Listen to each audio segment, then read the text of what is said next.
Dans le domaine de l'habitat, la 7e édition du Salon de l'architecture et du bâtiment Archibat 2019 se tient jusqu'au 5 octobre prochain.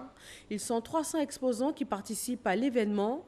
Le ministère de la Construction les invite et tous les acteurs du secteur à proposer des solutions innovantes pour des logements à tarifs abordables pour les populations. Francis Boifo.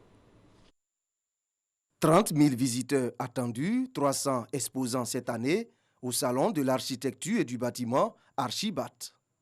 Stéphane Afro et Guillaume Koufi, tous deux chefs d'entreprise, sont sur le site, non loin de l'aéroport Félix-Houphouët-Boigny d'Abidjan, dans la commune de Port-Bouët, au regard des enjeux du salon. Qu'on puisse bien comprendre quelles sont les attentes du client, quelles sont les solutions que nos fournisseurs sont capables de nous apporter, quelles sont les solutions technologiques qui existent aujourd'hui, quels sont les grands mouvements de la législation, parce que c'est aussi un salon qui permet au secteur public et au secteur privé de se rencontrer. Sur un point qui est important, c'est celui du logement des Ivoiriens.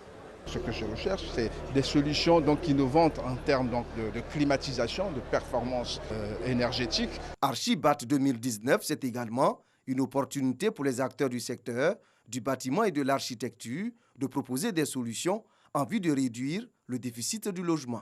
Recommander en priorité les produits des entreprises locales qui ont pris le pari d'investir massivement et croire en la Côte d'Ivoire émergente. Cela permettra d'endiguer le flot massif des importations tous azimuts par un certain nombre de privés. Il nous appartient donc à tous d'entretenir et de développer cette chaîne d'union pour le bien des secteurs de l'architecture, de l'urbanisme et du BTP. Le ministre de la Construction, du Logement et de l'Urbanisme salue l'engagement des acteurs à accompagner l'État dans son vaste programme d'accès au logement. Pour lui, il faut relever des défis. Premièrement, sur la disponibilité du foncier. Nous menons un grand nombre d'actions à ce niveau-là. Deuxièmement, il faut travailler à adapter la fiscalité aux acteurs du secteur et à faire en sorte que cette fiscalité-là encourage la production de logements. En Côte d'Ivoire, beaucoup est fait à ce niveau. Le troisième facteur qui est extrêmement important, c'est celui du financement. Et à ce niveau-là, nous recherchons avec les acteurs des solutions. Ouvert mardi, le Salon de l'architecture du bâtiment Archibat 2019 s'achève dans 5 jours.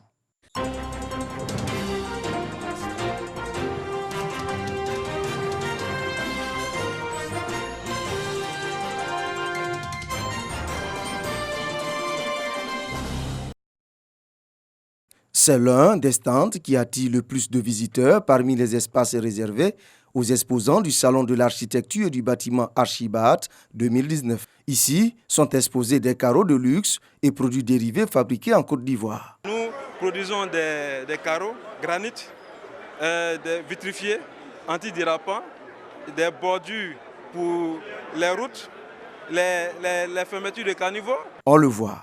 Archibat se veut un espace de commercialisation pour les entreprises et une opportunité d'achat pour les visiteurs. Je tiens là un sac dans lequel il y a le décodeur TNT, plus l'antenne. J'ai vu la TNT, on m'en parle à la télévision. Et aujourd'hui, j'ai eu l'opportunité, donc j'ai profité pour prendre.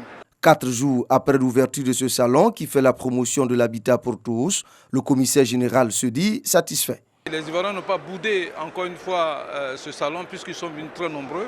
Aujourd'hui, on a déjà explosé plus de 10 000 visiteurs. Les Ivoiriens pourront trouver sur Archibat des promotions immobilières allant du social à l'immobilier de luxe.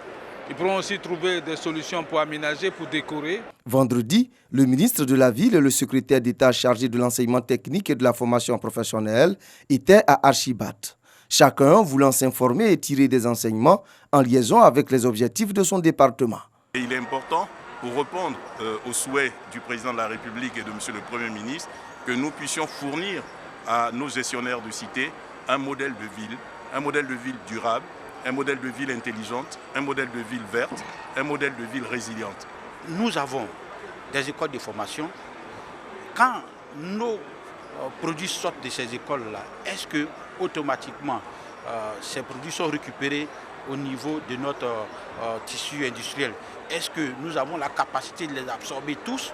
C'est véritablement ces choses-là que nous avons voulu savoir. Aujourd'hui, nous voulons utiliser ce secteur non seulement pour booster l'industrialisation de notre pays, mais surtout faire en sorte que nous puissions avoir une adéquation parfaite entre la formation et l'emploi. Le salon de l'architecture et du bâtiment intéresse également le ministre chargé de la coordination des grands projets, Claude Isaac Day.